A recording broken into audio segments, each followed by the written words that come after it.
bagaimana dalam pengambilan keputusan itu mengandung unsur dilematika etika. Iya, benar. Ya, gini ya. Jadi saya selaku wakil kepala sekolah di Mas juga mungkin beberapa kali atau kadang sering mengalami seperti itu, terutama ketika pada saat menjelang misalnya pembagian rapor dan kenaikan kelas. Itu ada beberapa hal yang kadang kita mengambil keputusan itu ya bertabrakan dengan etika, bertabrakan dengan nurani kita semuanya. Ya, mungkin ya pada saat itu Pak, harus pada saat kadang pas kenaikan kelas, kadang ada anak itu yang secara pelajaran akademis itu mungkin kadang masih kurang. Tapi ya seperti itu, kadang ada yang namanya anak ya, mungkin usia seperti itu masih labil, kadang ada yang sering tidak masuk. Ya kita lakukan bareng-bareng bagaimana ini baiknya. Ketika Bapak ya untuk terkait dengan itu dilematika etika, kira-kira Bapak yang jelaskan tidak sendiri ini di dalam mengambil keputusan. Kira-kira orang-orang seperti apa dari bagian sistem ini ada warga sekolah yang dibutuhkan Bapak pada saat mau mengambil keputusan yang berbau unsur dilematika etika? Iya, kan sesuai dengan tupoksi saya ya sebagai humas.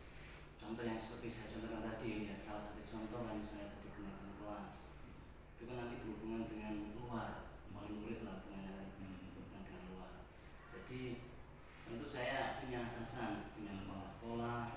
Saya juga ada teman di wakil kurikulum, ada wakil kesiswaan, dan juga ada prasarana. Jadi sebisa mungkin nanti kita adakan musyawarah bagaimana baiknya. Pertama juga kita telusuri awal mulanya kenapa anak ini kok sampai misalnya kok jarang masuk, atau kenapa anak ini kok dari segi pembelajaran kok kurang, atau minat belajarnya kurang. Kita ajak juga nanti yang bersangkutan, misalnya wali kelasnya, kemudian ada guru BK-nya mungkin terkait dengan barangkali anak ini mempunyai masalah. Karena kita tidak bisa memutuskan menjasa anak itu tidak baik, harus kita telusuri. Karena yang namanya gini Pak, sampai saya ya kasihan juga orang tua itu kan punya anak-anak yang luar biasa kepada anak-anaknya, menyekolahkan itu kan mungkin dengan susah payah mereka itu bekerja membantu anak-anaknya. Saya yakin orang tua itu mempunyai pikiran yang biar anaknya sukses. Terima kasih Pak. Ini saya kira cukup untuk orang tua yang terlibat kepawanan di dalam mengambil sebuah keputusan.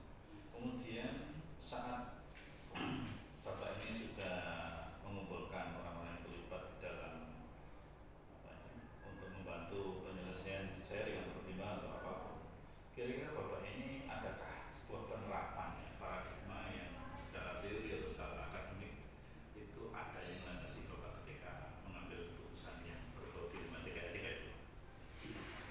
Gini ya, kadang itu ya gini.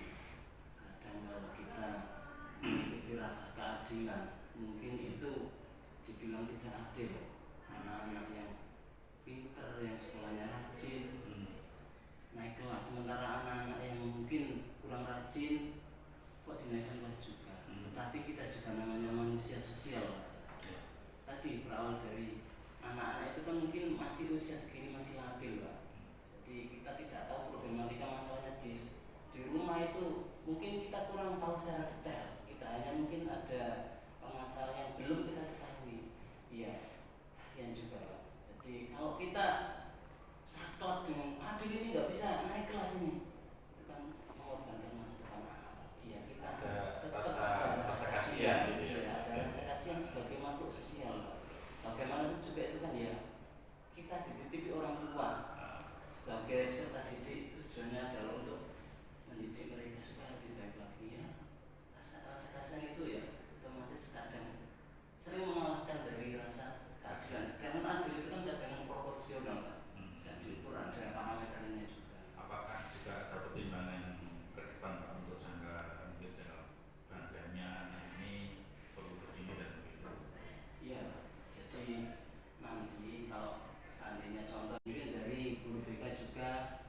bagaimana nanti diharapkan guru BK dan semua guru bisa memotivasi anak ini untuk lebih baik lagi, mungkin dari segi kedisiplinan, dari sisi akademik dan sebagainya.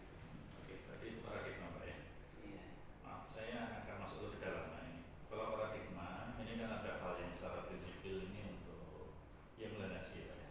Melandasi Bapak ketika mestinya ini harus disiapkan dulu sebelum Bapak itu mengumpulkan beberapa orang yang terlibat dalam rangka untuk mengambil keputusan tadi. Kira-kira prinsip apa yang Bapak pakai untuk mengambil keputusan? Ya, tentunya kita harus mempunyai prinsip peduli, Pak.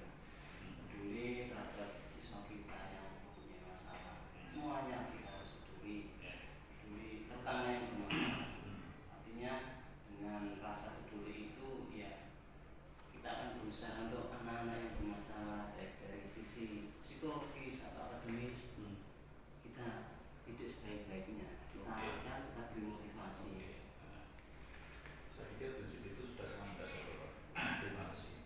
Setelah kita memparadigma prinsip, di sini ada hal yang terakhir Pak, sebagai biar tanpa komprehensif Bapak ketika mengambil keputusan, ini mestinya ada langkah-langkah dari awal hingga langkah terakhir itu Bapak ketika mengambil sebuah keputusan itu kan tidak acak-acakan kan yang dimaksud. Kira-kira langkah-langkah Bapak secara konkret itu apa yang diambil Bapak? Ya, jadi saya kembali lagi, jadi misalnya kasus tadi ada satu orang misalnya Mas X misalnya, itu kok ternyata dalam rapat kok kira-kira ini tidak bisa naik kelas, contoh. Jadi kita panggil wali kelasnya, ini langkah awal dulu, terus kemudian kalau masalahnya itu apa, kita panggil juga guru BK-nya, termasuk wali muridnya. Jadi kita telusuri masalah itu sampai sejauh mana dulu. Kita nggak boleh langsung hujat anak ini tidak naik sebelum kita tahu masalahnya. Kemudian setelah anak itu didatangkan juga, Mas, sampean itu sebenarnya gini tidak bisa naik, cuma karena kita juga masih makhluk sosial manusia, termasuk kesampaian juga punya rasa peduli, masih punya rasa kasihan juga. Sampai nanti ketika naik kelas, sampai harus berubah, sampai nanti akan dibimbing oleh Bapak Ibu, dan juga itu kita mengajak ke Bapak Ibu juga, termasuk guru wali kelasnya juga yang terkait dengan Mas Ek tadi, untuk dibina sampai dibimbing, diajak dikasih motivasi sampai nanti dia benar-benar berhasil di sekolah. Jadi itu semacam identifikasi masalah itu kan yang dimaksud. Jadi saat Bapak mengidentifikasi dan bahkan memanggil siswa secara personal, itu kan bagian menurut Bapaknya bagian dari yang tidak bisa dipisahkan ketika mau menyelesaikan kasus kalau itu kaitannya dengan murid. Saya sangat bersyukur Bapak ini saya sudah menangkap bahwa apa yang Bapak terapkan ini masih sangat konsen terhadap bagaimana Bapak atau sekolah lembaga ini perhatian kepada murid. Kemudian ini Pak, ada yang perlu saya ulik lebih jauh. Ketika keputusan sudah diambil, apakah Bapak itu tidak perlu mereview atau mengkaji ulang keputusan yang mungkin itu nanti mengefek yang lain, atau istilahnya itu perlu refleksikan dari masalah yang kasus atau masalah yang tadi Bapak sudah putuskan sejauh ini? Iya, tentunya itu tetap kita refleksikan, artinya kita analisa terus, jangan sampai keputusan yang ini nanti menjadi bumerang pada kita. Yang lainnya akhirnya misalnya iri, lu itu nggak pernah gini kok, dinaikkan kelas. Tentunya kita yang pertama adalah yang pasti itu adalah mendidik anak itu, kemudian memberi motivasi, Mas, sampean itu seharusnya gini, tetapi kita Bapak Ibu masih kasih sama sampean, masih peduli sama sampean. Bapak Ibu pun nggak tahu, barangkali sampean saat ini itu mungkin tidak baik, tapi barangkali ke depan sampean itu lebih baik daripada yang lainnya. Sampean harus berubah. Sampean jangan sampai nanti keputusan kita ini jadi bumerang pada yang lainnya, iri sama yang lain iri sama sampean. Sampean harus bisa berubah dan lebih baik lagi, kalau bisa lebih baik daripada yang lainnya.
Alhamdulillah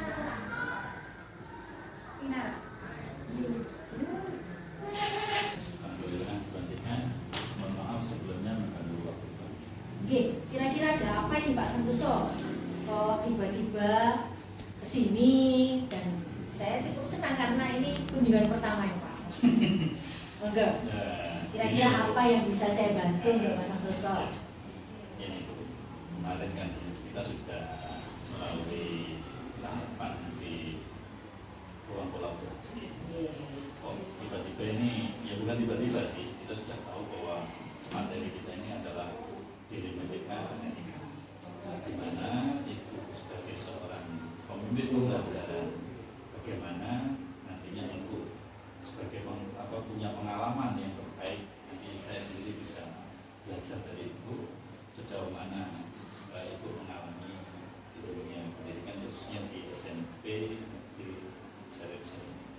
Dan itu mohon maaf sebelumnya itu untuk membantu saya di dalam mengeksplorasi sekitar pengambilan keputusan yang mengandung dilematika. Monggo Pak. Kita mulai dulu ya. Iya, Baik, siap. Bu. Pernahkah Ibu mengalami di dalam memimpin lembaga yang sebesar ini dalam mengambil keputusan itu yang mengandung unsur dilematika? Terima kasih Pak Santoso. Jadi ini sekedar sharing juga, sharing pengalaman kepada panjenengan yang mengikuti program CJP. Bahwasanya selama 1 tahun saya menjabat sebagai kepala sekolah ini ada beberapa kasus yang memang mengandung unsur dilema etika yang kami hadapi di SMP Negeri 1 Sarejo. Nah, ini saya sebagai kepala sekolah itu memang pernah dan ada ternyata beberapa masalah yang kami hadapi yang di dalamnya mengandung unsur dilema etika. Itu ya. Baik, terima kasih Bu Andika. Ini berarti saya maaf akan masuk di dalam itu terkait dengan dilematika etika, yaitu mestinya nih ya, Ibu kan sendiri. Ya. Di lembaga ini banyak orang. Kira-kira siapa saja orang-orang yang dibutuhkan secara sikap untuk membantu Ibu untuk menyelesaikan kasus-kasus yang berbau dilematika etika. Jadi begini Pak Santoso, ketika kami di sini menghadapi masalah yang mengandung unsur dilema etika, itu ada beberapa pihak yang saya libatkan. Yang pertama tentunya adalah wakil kepala sekolah, kemudian Bapak Ibu KAUR, kemudian bisa juga kalau itu melibatkan siswa, kami juga melibatkan wali kelas karena mereka yang paling dekat. Kemudian ada juga guru BK. Jadi bukan saya sendiri saja yang menentukan keputusannya, tapi kita membuat tim kecil untuk menyelesaikan kasus-kasus yang memerlukan pengambilan keputusan yang mengandung unsur dilema. Baik, terima kasih. Ini kayaknya saya juga sangat senang ini ada hal baru untuk saya terkait bagaimana Ibu dalam satu poin untuk saya. Kemudian ini Bu, kalau sudah Ibu mengidentifikasi atau menemukan orang-orang yang kita anggap perlu kita libatkan untuk pengambilan keputusan, kira-kira itu bagaimana membuat langkah-langkah pengambilan keputusan ini yang terkait dengan nilai-nilai kebajikan yang juga diyakini oleh Ibu, yang jelas di sana pertentangan itu atau beberapa di sana ada sama-sama benarnya. Itu kan susah untuk mengambil keputusan. Apa langkah yang Ibu gunakan untuk menuju ke sana? Memang benar apa yang dikatakan Pak Santoso bahwa dalam kasus yang mengandung unsur dilema etika ini ada 2 unsur yang sama-sama benar. Kita juga kadang-kadang bingung juga untuk menentukan keputusannya, tetapi kita punya 9 langkah pengambilan keputusan. Yang pertama adalah kita pastinya mengidentifikasi dulu nilai-nilai yang saling bertentangan dalam kasus tersebut itu apa saja. Kemudian yang kedua adalah mencatat atau mencari tahu siapa atau pihak-pihak siapa saja yang terlibat dalam kasus tersebut. Kemudian setelah mengetahui siapa saja pihak-pihak yang terlibat, kami akan mencari fakta-fakta apa saja yang bisa kami temukan dalam menyelesaikan kasus dilema etika tersebut. Nah, setelah kita memperoleh fakta yang relevan, kita akan melaksanakan pengujian benar atau salah. Nah, pengujian benar atau salah ini yang sudah pernah kami laksanakan di sini adalah rasa keadilan lawan rasa kasihan. Itu yang pertama. Yang kedua, ini yang paling banyak kita gunakan juga Pak, yaitu jangka pendek lawan jangka panjang. Artinya kita lebih menekankan pada masa depan anak gitu ya Pak ya. Kemudian setelah pengujian benar lawan benar, kita melakukan prinsip. Ada beberapa prinsip dalam menyelesaikan kasus dilema etika ini. Yang pertama adalah berpikir berbasis hasil akhir. Jadi ini berhubungan dengan masa depan ya Pak, hasil akhir anak nantinya seperti apa. Kemudian yang kedua, berpikir berbasis rasa peduli.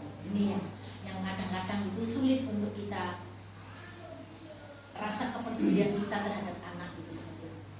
Nah, kemudian setelah itu barulah kami tim kecil ini mengambil sebuah keputusan. Nah, setelah keputusan tersebut terwujud, kita tidak melepas begitu saja Pak. Kita akan mengadakan refleksi, merefleksikan kembali bagaimana kelanjutan keputusan tersebut. Itu Pak, kira-kira langkah yang sudah dilaksanakan.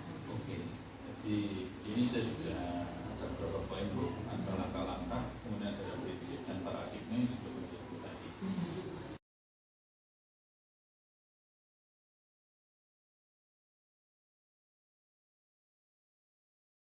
Selamat siang Pak Aris. Selamat siang. Bagaimana kabarnya hari ini Pak Aris? Alhamdulillah, ya mungkin agak flu tapi ya alhamdulillah. Soalnya selama ini, mohon maaf sebenarnya Pak Aris, ini saya mengganggu waktu jenengan dalam memimpin lembaga ini. Jadi ini karena yang jelas ini saya kan lagi ada tugas nih untuk kelengkapan UMS di Kalung Bermuda. Oke. Nah, salah satunya itu adalah untuk sebagai pemimpin pembelajaran ini mestinya Pak Aris ini kan pernah mengalami ya, yang namanya mengambil suatu keputusan yang mengandung dilematika etika. Nah, ini cocok sekali dengan materi di modul kita di D1 ini, yaitu terkait dengan pengambilan keputusan berdasarkan nilai-nilai kebajikan universal sebagai pemimpin pembelajaran. Tidak keberatan Pak Aris ya? Iya. Persoalan ini. Ya emang biasa kan ketika setiap hari di sekolah kan pasti ada sesuatu yang harus kita putuskan. Jadi setiap hari kita harus ada pengambilan keputusan yang sesuai dengan kebutuhan sekolah. Oke, terima kasih Pak Aris. Kita masuk ke hal-hal yang lebih untuk terkait dengan tugas kami selaku calon guru penggerak Pak Aris ya, nanti. Pernahkah Bapak ketika memimpin lembaga sebesar ini dalam mengambil keputusan yang mengandung dilematika etika Bapak? Ya tentu saja karena memang lembaga pendidikan kan lembaga yang mengembangkan bagaimana kita mengembangkan etika anak. Tentu saja pasti kita akan mengalami masalah-masalah yang kita perlu untuk mengambil keputusan itu. Artinya Pak Aris pernah ya? Iya, tentu saja pernah dan sering. Mengambil sebuah keputusan yang dimana Pak Aristi mengalami suatu benar lawan benar ini sama benarnya gitu. Ya, benar. Oke Pak Aris, terima kasih. Kemudian saat Pak Aris mengambil keputusan ini mestinya kan ada ya orang-orang yang dilibatkan untuk diajak bicara, diajak untuk pertimbangan dan lain sebagainya. Kira-kira siapa saja Pak? Ya tentu saja kan kita butuh informasi yang berimbang. Jadi paling tidak ya guru yang bersangkutan siswa itu, kemudian ada wali kelas yang selama ini mendampingi siswa itu, bisa juga dari kaproknya atau dari waka yang berkenaan dengan kesiswaan atau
jangan sampai keputusan yang kita ambil itu kemudian serta-merta tidak memperhatikan efeknya bagaimana dan sebagainya. Jadi kita harus benar-benar punya rasa peduli, jadi masalah itu bisa diselesaikan dengan cara yang baik dan nyaman untuk semuanya. Terima kasih Pak Aris. Ini pertanyaan lanjutan Pak Aris. Tadi ada paradigma, ada prinsip. Kemudian saya ingin tahu betulnya langkah-langkah yang digunakan oleh Pak Aris saat mengambil keputusan. Yang jelas keputusan ini keputusan yang bisa menyangkut hukum Pak Aris, atau tidak menyangkut hukum karena persoalan itu masalah yang tidak ada sangkut pautnya dengan hukum. Kemudian langkah-langkah apa kira-kira untuk sebelum keputusan itu diputuskan menurut Pak Aris yang sudah dilalui itu apa saja? Oke, ya tentu saja yang pertama kita harus mengidentifikasi masalah. Jadi jangan sampai yang sebenarnya bukan masalah jadi masalah, yang sebenarnya masalah malah tidak kita anggap sebagai masalah. Yang pertama. Kemudian yang kedua, kita harus tahu siapa saja yang terlibat dalam masalah ini, sehingga kita bisa pas nanti menentukan siapa saja yang terlibat. Jangan sampai ada orang yang sebenarnya tidak terlibat tapi masuk. Kemudian kita juga harus mengumpulkan fakta-faktanya dari semua yang terlibat di situ. Kita harus kumpulkan semua faktanya. Kita harus menguji kebenarannya di situ. Kita harus mencari dari setiap apa yang terlibat ini nanti. Jangan sampai kita mengambil keputusan itu salah. Mungkin dari uji kebenarannya di situ. Kita harus mencari dari setiap apa yang terlibat ini nanti. Jangan sampai kita mengambil keputusan itu salah. Mungkin dari sini informasinya benar seperti ini, tapi dari beberapa pihak lainnya itu salah. Nah, itu harus kita pertimbangkan juga. Kemudian kita juga harus perhatikan keputusan ini refleksinya nanti bagaimana gitu. Jadi jangan sampai kita ngambil keputusan nanti keputusan yang kita ambil sudah benar, tapi ternyata refleksinya itu nanti akan menimbulkan masalah yang baru lagi. Jangan sampai seperti itu. Jadi paling tidak seperti itu tadi lah. Gitu. Kalau kiranya boleh tahu saya, ketika Bapak sudah mengambil keputusan dan ada refleksi dari pihak-pihak terkait yang sudah dilibatkan Pak Aris ketika menyelesaikan masalah itu, setelah keputusan diambil dan diputuskan, kira-kira hal apa yang nanti misalnya kalau ini terkait anak-anak kita anak-anak kita terkait kenaikan kelas, kalau anak itu tetap kita putuskan naik kelas, kemudian usaha atau hal apa yang dilakukan Pak Aris setelah refleksi, setelah mereview daripada keputusan itu? Itu yang seringkali lupa itu, bahwa sebuah keputusan itu harus ada tindak lanjut. Ya, ketika kita harus menindaklanjuti ini, tentu saja kita harus melaksanakannya. Kita membutuhkan pendampingan. Jangan sampai ini kita putuskan seperti ini tapi kemudian tidak ada yang mengawasi, tidak ada pendampingan, nanti akhirnya masalah itu ujung-ujungnya tidak selesai gitu. Jadi perlu ada pendampingan, ya baik itu dari siapa-siapa yang terlibat di sana tadi. Kalau perlu dari yang lebih tinggi, mulai dari Wakasek dan ke bawah gitu, harus ada pendampingan. Kalau tidak ada pendampingan seperti itu, nah nanti kita khawatirkan masalah ini akan berkelanjutan. Mungkin seperti itu. Kayaknya saya sudah cukup melihat sejauh mana Pak Aris punya pengalaman, dan ini termasuk sebuah masukan untuk saya. Mungkin ke depan saya jadi guru yang lebih ingin tahu banyak hal tentang bagaimana mengambil keputusan, terutama tadi yang sudah banyak diceritakan oleh Pak Aris selaku pimpinan di lembaga ini. Ini saya berharap Pak Aris tetap memegang sesuatu hal yang sangat prinsip, apalagi itu adalah hal yang terkait dengan kebajikan, nilai-nilai kebajikan yang universal, yang hari ini kan kita dimulai kan terkutip di dalam P5 itu sendiri. Mungkin itu Pak Aris, saya ucapkan banyak terima kasih dan saya mohon maaf waktunya Pak Aris. Ya, sama-sama, kita sama-sama belajar. Semoga apa yang kita alami hari ini, apa yang bisa menjadi sumber saya